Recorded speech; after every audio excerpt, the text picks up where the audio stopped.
Hello दोस्तों, welcome to Tutologic. First of all I want to thank you all कि आप सब काफ़ी इंटरेक्टिव हैं मेरे वीडियो के साथ। आपने कुछ सीखा और साथ में कमेंट भी कर रहे हैं जो आपके इश्यूज़ हैं, और आई होप कि मैं उन सबको शॉर्ट आउट भी कर रहा हूँ। इसी के साथ आप सभी का एक रिक्वेस्ट था जो कि मैक्सिमम सभी लोगों ने सजेस्ट किया कि मुझे वीडियो बनाना चाहिए इंट्राडे डेटा को फैच करने के लिए, बिकॉज़ जो लास्ट टाइम पे हमने वीडियो बनाया था हिस्टोरिकल डेटा फैच करने के लिए, जिसे हमने एनएससी की वेबसाइट से डाउनलोड किया था डेटा को, जिसमें 1 डे का इंटरवल था बिटवीन 2 कंसेक्यूटिव डेटा पॉइंट। तो आज हम इस वीडियो में ये देखेंगे कि किस तरह से इंटरडे के लिए भी डेटा को फैच करें, जिसमें हमारा मिनिमम जो टाइम इंटरवल होगा बिटवीन 2 डेटा पॉइंट वो 1 मिनट तक का भी हो सकता है। तो आपका जैसा रिक्वायरमेंट हो, 1 मिनट, 3 मिनट, 5 मिनट, 15 मिनट या इससे भी ज़्यादा, तो आप उस हिसाब से इसे सेट करके इस स्क्रिप्ट को यूज़ कर सकते हैं। फ़र्स्ट ऑफ़ ऑल मैं ये भी बता दूं कि जो हम डेटा फ़ैच करेंगे ये हम एनएससी या बीएससी की साइट से डायरेक्टली फ़ैच नहीं कर रहे, हम यूज़ कर रहे हैं मनी कंट्रोल की वेबसाइट का। मनी कंट्रोल की जो वेबसाइट है उसमें एक एडवांस चार्ट का सेक्शन है जिसमें डेटा फ़ैच होता है। मैं उसी एपीआई का यूज़ करके यहाँ पे डेटा फ़ैच करने की कोशिश कर रहा हूँ, जिसके अंदर हमें कैंडल स्टिक का डेटा बेसिकली मिलता है, जिसमें हमें मिलेगा हाई, ओपन, लो, क्लोज़, वॉल्यूम और टाइम स्टैम्प का डेटा। एंड आई थिंक कि जितने भी हमें टेक्निकल एनालिसिस करनी है इंट्राडे ट्रेडिंग के लिए, वो इस डेटा से कंप्लीट हो सकता है। मेरे पास मनी कंट्रोल का एडवांस लाइसेंस भी है, तो मैं इसे अनलिमिटेड भी यूज़ कर सकता हूँ, बट आई वुड सजेस्ट कि आप मनी कंट्रोल का लाइसेंस खरीद लें अगर आप इस एपीआई को कंटिन्यूसली बहुत ज़्यादा यूज़ करना चाहते हैं। तो आइए स्टार्ट करते हैं अपने कोडिंग के साथ। तो सबसे पहले मैं एक फ़ाइल बना लेता हूँ जिसका नाम दे देते हैं intraday.py। तो सबसे पहले हम मॉड्यूल्स को इंपोर्ट कर लेते हैं जिनकी रिक्वायरमेंट हमें इस स्क्रिप्ट में। अब क्लास बना लेते हैं डेफ इनिट फंक्शन के अंदर हम सबसे पहले तो पैरामीटर दे देते हैं जो जो हमें रिक्वायर्ड है। जैसे कि मुझे चाहिए कि सिंबल, किस सिंबल के लिए हमें डेटा चाहिए, रिजोल्यूशन इसका क्या होना चाहिए, डेटा फ्रॉम कब से कब तक का डेटा चाहिए। तो यहाँ by default date time dot now डाल देते हैं। फ्रॉम हम खुद सेट करेंगे या कैलकुलेट कर लेंगे बेस्ड ऑन डेटा 2 से। अब यहाँ सेट कर देते हैं सिंबल,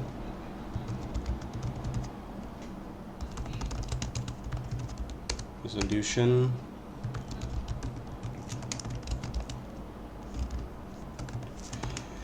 अब जो हमारा डेटा 2 के अंदर जो डेट सेट होगा वो डेट टाइम फॉर्मेट में होगा, बट इसे हमें चाहिए एपॉक्स में जो कि सेकंड के फॉर्म में होता है। तो उसे यहाँ पे हम कन्वर्ट कर रहे हैं इस तरह से। अब जो हम टाइम इंटरवल सेट करेंगे, जैसे हमारा रिजोल्यूशन जो है वो बेसिकली मैंने 1 डाला है, जिसका मतलब है कि 1 मिनट इंटरवल के लिए।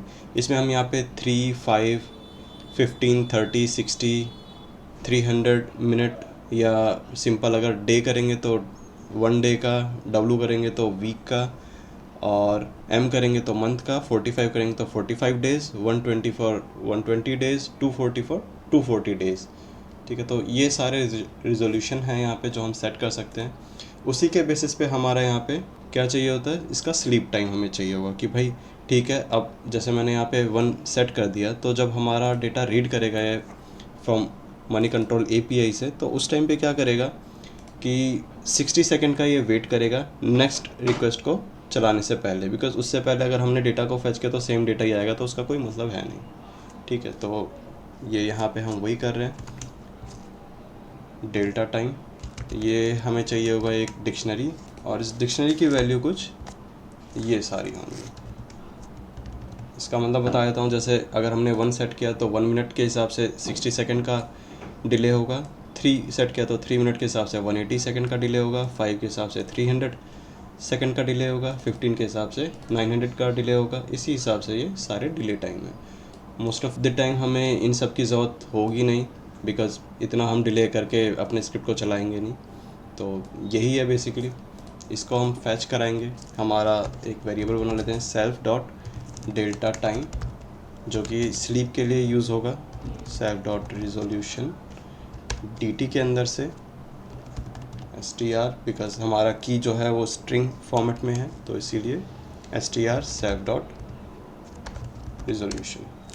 तो यहाँ पे हमारा डेटा टाइम सेट हो जाएगा। इसके बाद हम चेक कर लेते हैं कि हमारा डेटा फ्रॉम का जो डेट है वो सेट है या नहीं। तो if data from equals to none, अगर सेट नहीं किया गया है तो हम कैलकुलेट करेंगे इसे self dot data from self dot data to से माइनस कर लेंगे सेल्फ डॉट डेल्टा टाइम।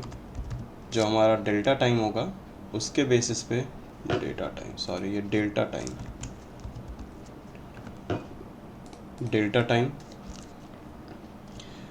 और मल्टीप्लाई कर देंगे 400 इसलिए कि जब हम रिक्वेस्ट करेंगे तो एट द मोस्ट हम 330 डेटा पॉइंट्स ही फैच करने की कोशिश करेंगे फ्रॉम MC कंट्रोल API, ताकि जो मनी कंट्रोल की वेबसाइट है उस पर भी लोड ना पड़े।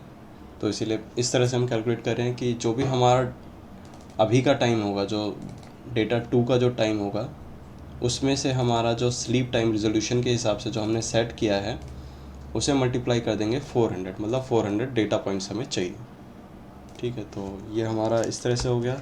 अदरवाइज़ हम एल्स के अंदर इसको कन्वर्ट कर लेंगे self dot data from equals to int data from dot time stamp. अब सेशन क्रिएट कर लेते हैं। वेबसाइट पे हमें रिक्वेस्ट भेजना है तो सेशन चाहिए होगा हमें जिसमें हमारी कुकीज़ वगैरह स्टोर हो।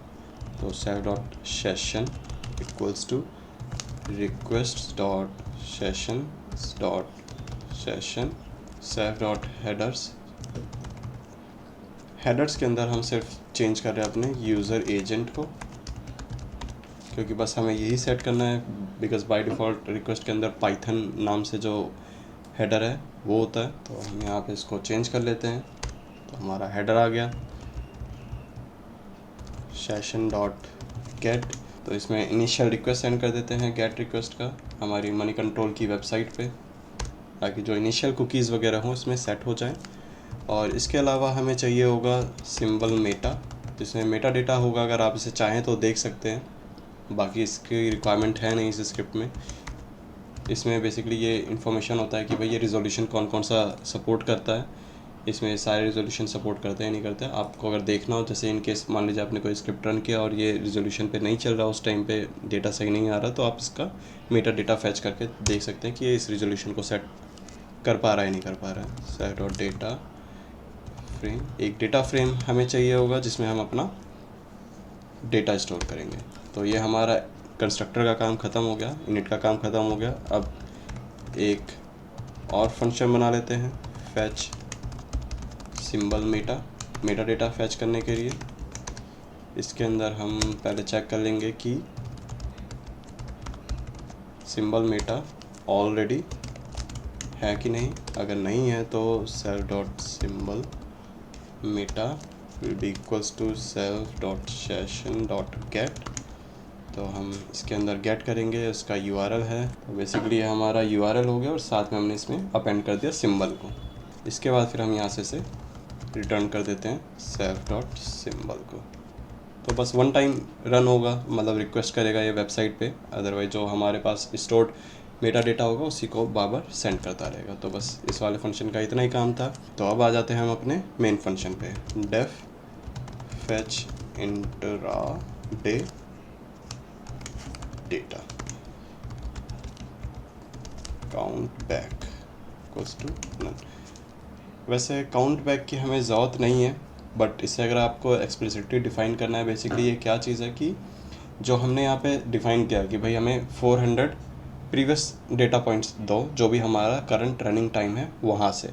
अगर आप एक्सप्लिसिटली यहाँ पे देना चाहते हैं कि भाई मुझे 400 नहीं, मुझे 500 या 600 चाहिए, तो यहाँ पे आप वो सेट कर सकते हैं। इसके बाद फिर हम देख लेते हैं न्यू डेटा। ये हमें ये बताएगा कि इस आइट्रेशन में हमने कितना डेटा पॉइंट मिला है जो कि न्यू है और हमारे डेटा फ्रेम के अंदर ऑलरेडी स्टोर्ड नहीं है। ट्राई कैच को कर लेते हैं हम, ट्राई और एक्सेप्ट को कर लेते हैं हम implement exception as EX print EX, और जो हमारा डेटा पॉइंट होगा उसको यहाँ पे हम कर देंगे न्यू डेटा इक्वल टू -1 कि मतलब कि हमारा कोई इशू है इसमें, तो जो हम लूप चला रहे होंगे डेटा फैच करने के लिए उसे हम ब्रेक कर देंगे यहाँ से। इसके अंदर अब काम करना शुरू करते हैं। इफ़ काउंट बैक नन है, मतलब हमने डिफाइन नहीं किया एक्सप्लिसिटली, तो काउंट बैक को ये कैलकुलेट करेगा। कैसे करेगा? इक्वल्स टू इंट वैल्यू चाहिए हमें। इंट वैल्यू चाहिए हमें किसका? जो self dot data to time में से सेल्फ डॉट डेटा फ्रॉम का, इसको ब्रैकेट के अंदर डालते हैं और डिवाइड करते हैं इसको सेल्फ डॉट डेल्टा जो टाइम है हमारा उससे। तो हमारे यहाँ पे कैलकुलेट हो जाएगा काउंट बैक कितने स्टेप हमें पीछे तक जाना है। ठीक है, अब नेक्स्ट आ गया हमारा यहाँ से इफ़ काउंट बैक। अगर हमने इसे एक्सप्लिसिटली कैलकुलेट किया है इस जगह पे, मतलब कि ये इनिशियली सेट नहीं किया हुआ था, तो मैं इसको लिमिट कर रहा हूँ 330 पे, इसको टू 330।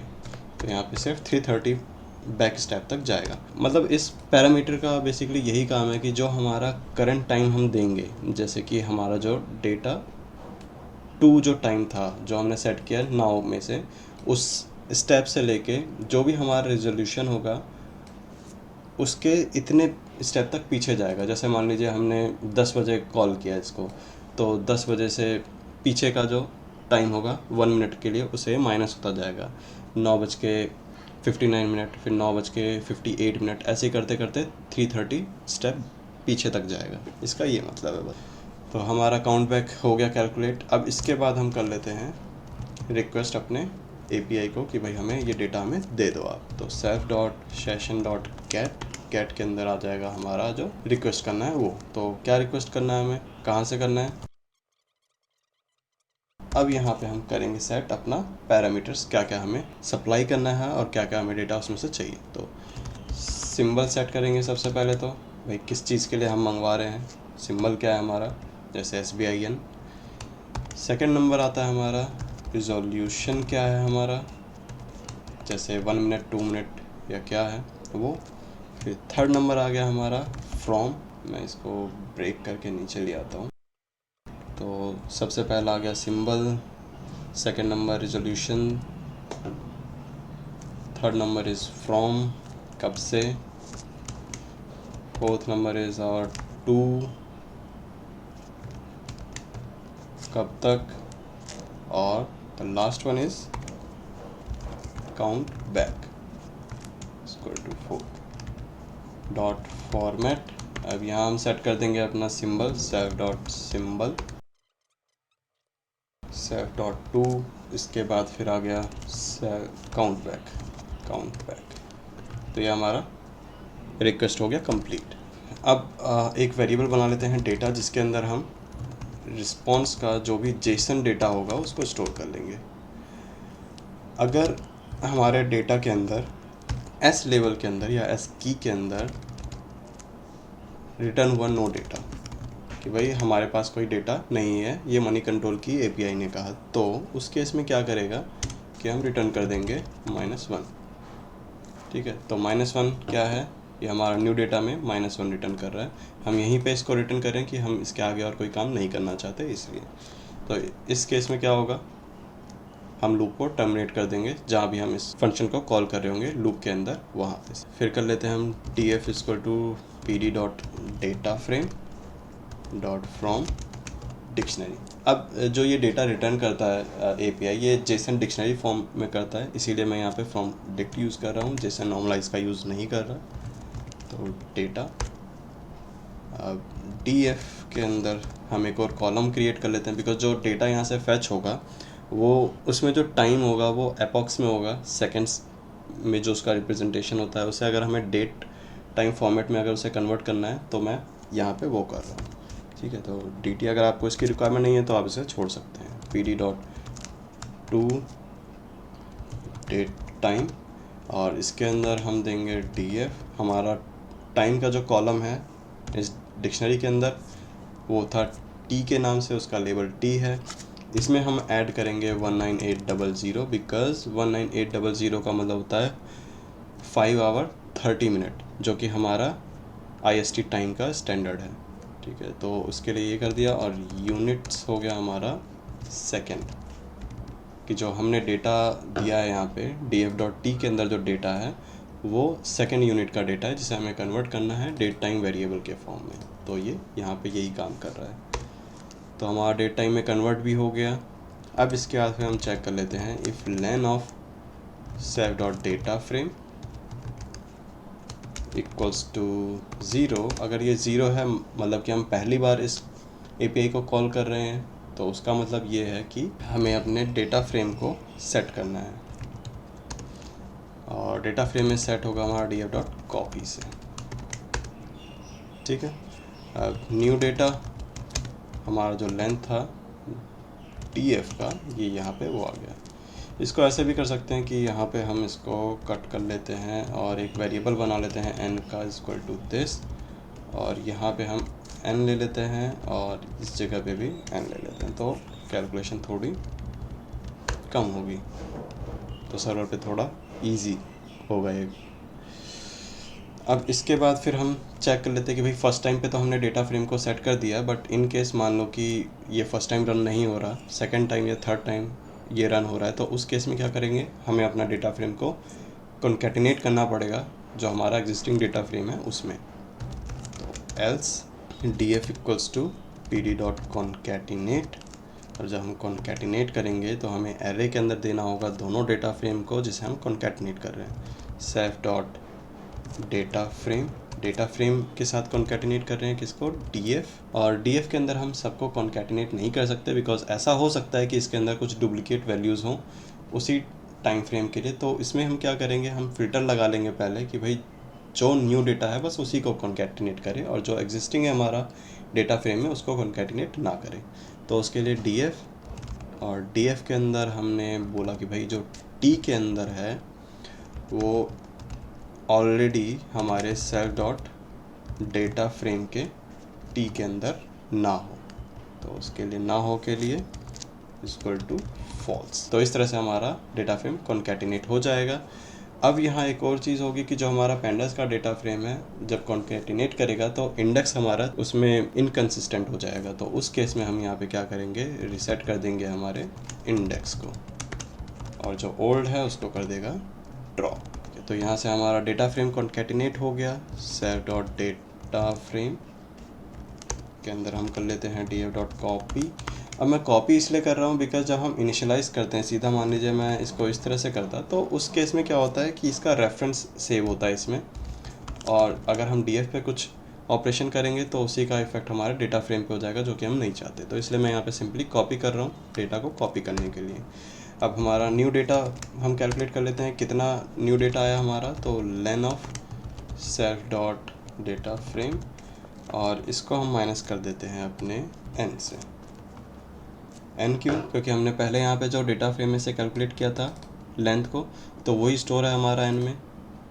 तो जब इसमें हमने अपेंड कर दिया न्यू डेटा को, तो यहाँ पे जो डिफरेंस आएगा वही हमारा न्यू डेटा पॉइंट होगा।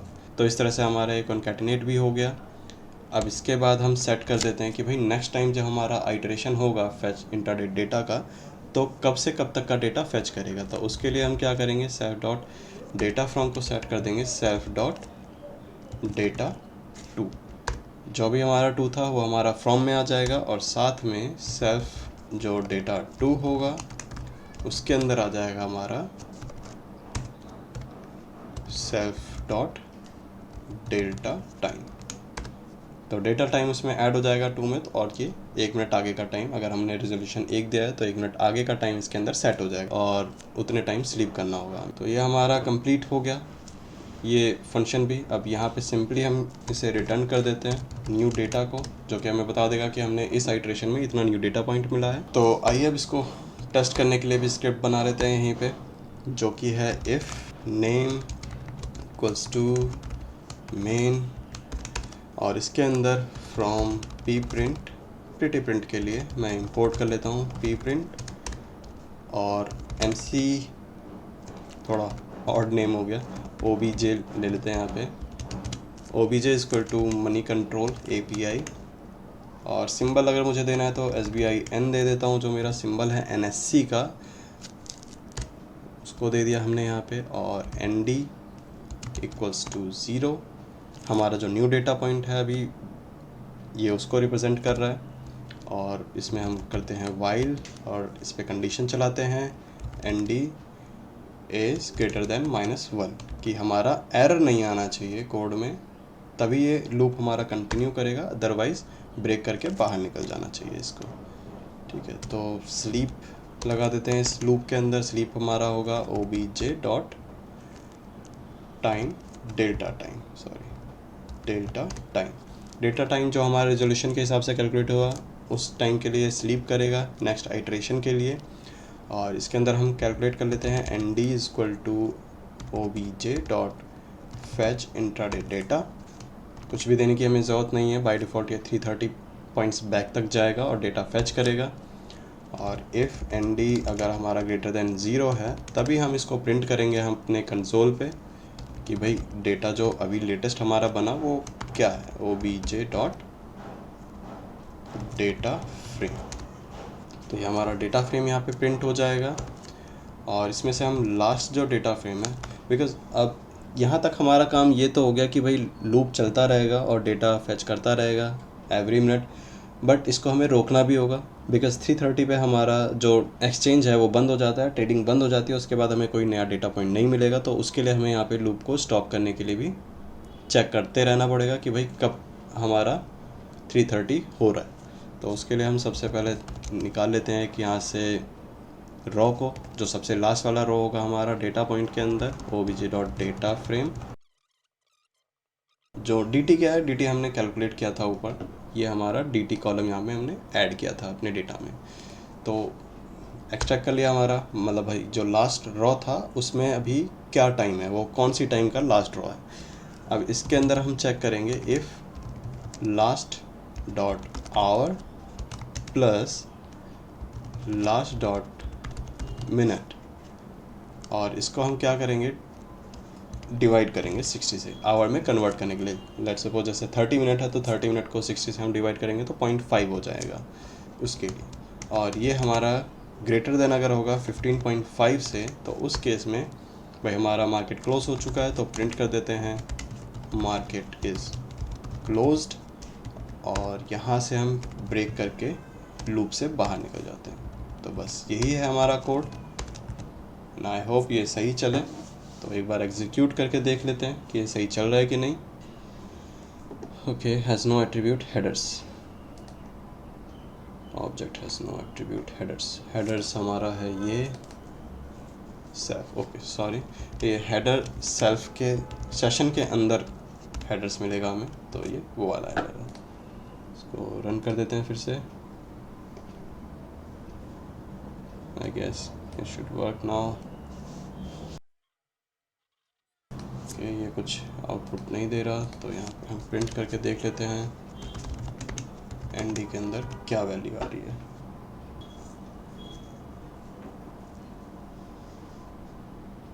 Zero, why zero is coming. तो इसको प्रिंट करके देख लेते हैं एक बार कि ये क्या दे रहा है। प्रिंट दिस वन, इसको स्टॉप करते हैं, इसको फिर से रन करते हैं।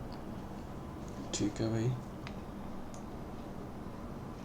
क्या इशू है चेक करने के लिए ब्राउज़र ओपन करते हैं और यहाँ जाकर देख लेते हैं।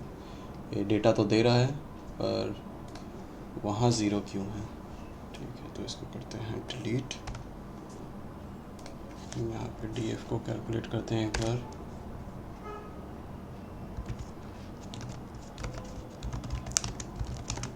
प्रिंट df तो आ रहा है बट nd ही हमारा ज़ीरो है, nd ज़ीरो है, n का न्यू डेटा।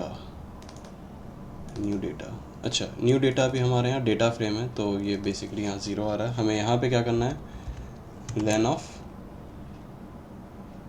मतलब इसी को दोबारा से रन कर देते हैं, सिंपल।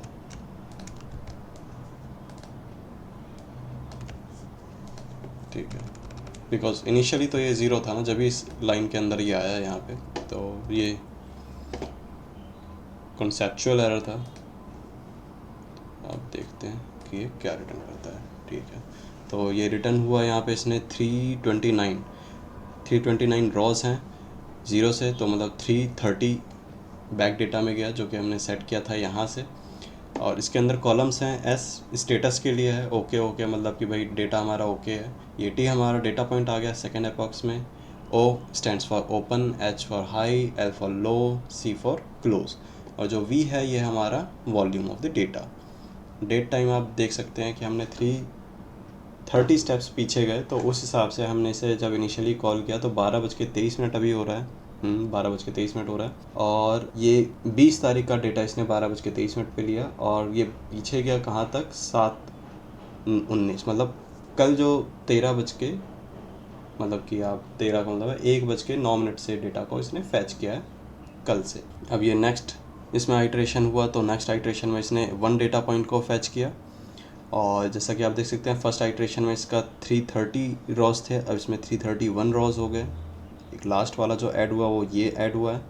इसमें वॉल्यूम दिखा रहा है भाई 0 वॉल्यूम था, कोई परचेज़ इसमें ये दिखा नहीं रहा, पता नहीं क्यों, बट प्राइस चेंज हुआ है 605.70 अप्रॉक्स ₹1 के करीब।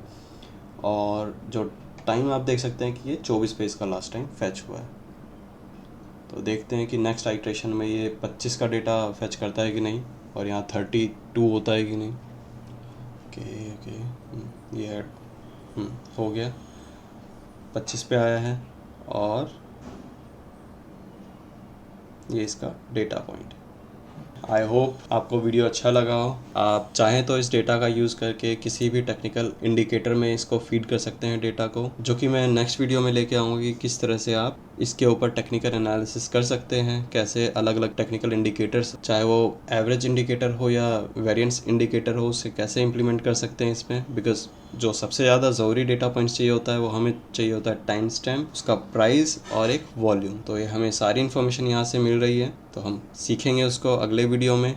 तो अगर आपने चैनल को अभी तक सब्सक्राइब नहीं करा है तो प्लीज़ ज़रूर सब्सक्राइब करें, और औरों के साथ ज़रूर शेयर करें चैनल को, जिससे कि मेरा चैनल ग्रो हो सके और मैं ज़्यादा से ज़्यादा टाइम भी इधर अपना दे सकूं। तो आज के लिए बस इतना ही, आगे दीजिए मुझे। Have a great day.